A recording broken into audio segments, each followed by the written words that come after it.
It was a mess. There was starvation, there was political unrest, it was civil war, basically. Somalia, 1992. A small, little-known country in the Horn of Africa. Relief organizations were trying to help, but they couldn't do anything because of the threat of all of the clans trying to steal the food, and it was a train wreck. Severe drought and famine sent the country into lawlessness. There was a fight for every article of anything that had any values. A humanitarian and political crisis unfolding thousands of miles away. There's a reason why we were sent there to try to restore hope, I guess, at that point for the folks in Somalia that were, starving. Bakar Market is where we're going into, and we were going into a hornet's nest, and we all knew that.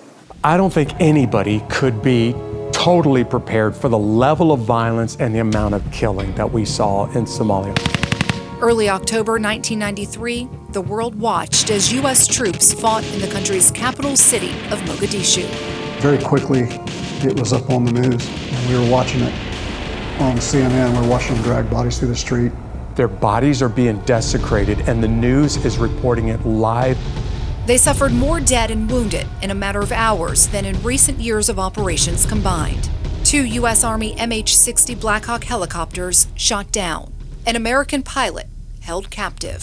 It's a psychological battle. I mean, I had some major injuries, but in the end, it's a psychological battle. We were just absolutely furious and wanted to absolutely level that city. Like, this is personal now.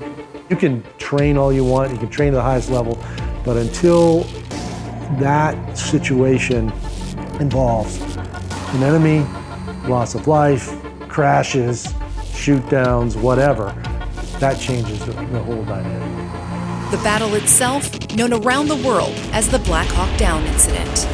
It hurts, always hurts when you lose a soldier. I think it's very important we never forget what happened and the lives that were lost and the families that were affected.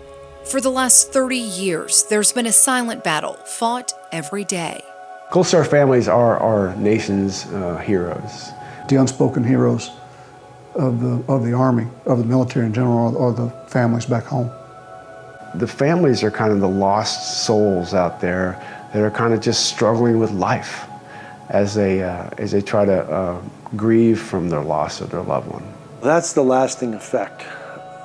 It leaves a hole in families and lives that can never be filled.